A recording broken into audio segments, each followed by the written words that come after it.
we had two key objectives for our social media campaign, and it was very much run in tandem and alongside the overall campaign for Yes Equality. We had so two key objectives. So we were targeting two different audiences. We had one side, so we wanted to engage, educate, and inform the undecided voters. So you might have heard already, but so say we took the electorate, and we saw, so we might have had 20% who were like, a yes vote. No argument was going to change their mind. They were voting yes. So they were great. Then we had the 20% no voters. They were going to vote no. No yes argument was going to change their mind. So we're just going to leave them over there. And then we had, so what we called the 60% in the middle, so the movable middle. So we wanted to provide a space for them so that they would be able to ask questions, or we'd be able to address any concerns that they might have. So hopefully to bring them along on a journey so that they would feel confident and comfortable in voting yes.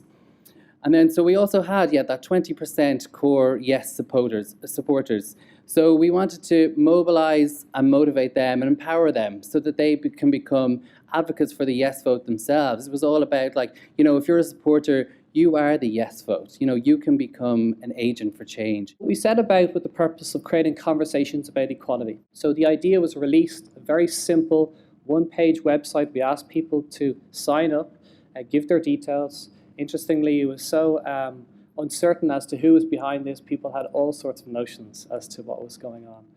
But people simply just wanted to say, I am straight up. And in the first 2 weeks, over 10,000 people simply signed up and gave their email. So we had some kind of platform. We had a group of people from across the country. An idea began to form, an idea that it was a citizens' platform for encouraging people to have conversations about equality ahead of the marriage referendum. Some of the tools that we employed throughout the campaign. So there's a couple of kind of different examples of the types of content that we used. One of the things that we noticed kind of early on that these memes were hugely kind of influential for us. So we just started rolling them out as much as we possibly could. So whenever there was a well-known person in the media, they would get asked a question, or we might even approach them and ask them for their support on the issue. We popped on a graphic, shared on our social channels, and it would just get shared far and wide. I think throughout the course of the campaign, the one we had of Daniel O'Donnell and Mary McAleese were by far the biggest ones. It really worked as well when it was the kind of the unexpected voices, that I think that really resonated with people. It was almost like, well, if they're voting yes, I can support this too. So we started off with the Register to Vote campaign in November 2014. And in Ireland, it's not the easiest thing to do. In fact, it's a little bit archaic, but we presented it as if it's as easy as 1, 2, 3. So just this type of kind of imagery and infographics really resonated with people. I suppose one of the things that we were a bit apprehensive about in the campaign was a kind of a sense of complacency, that people are like, oh, sure, that's grand, that'll fly through.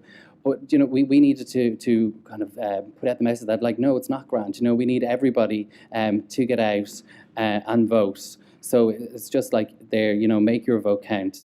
So on the day of the referendum, we had created these, campaign alerts. We had a green one, an amber one, and a red one. And depending on what we were hearing back about reports on the turnout, we were going to put out the relevant alerts. So even though we were hearing good things about about the level of turnout, we still put out the red alert and said, okay, everybody needs to get out there and vote. And again, it was crazy, just even on the day, seeing everybody sharing this, it really kind of created that everybody get out kind of sense, which was great. We had a pledge to vote app on our Facebook page as well. So this was a really kind of handy way for people to kind of show their support for the issue, especially kind of in the early days. And it was also handy for us as well, because people had the option, but we were able to collect email addresses through this as well, and then kind of contact them through kind of our e-zine list as well. So just kind of some useful and practical tools that kind of enabled us the campaign, but also allowed people to show their support. And then again, we also had an app. So we were just trying to provide as much kind of resources for people that they could become part of the campaign themselves. So there was a couple of different kind of functions we kind of brought into the whole Snapchat kind of craze, so people could apply their own kind of filters saying that they were voting yes. It had voting information. You could set like reminders on your phone, so like you get a notification a day before, 4 hours before, the time that you said you were going to vote.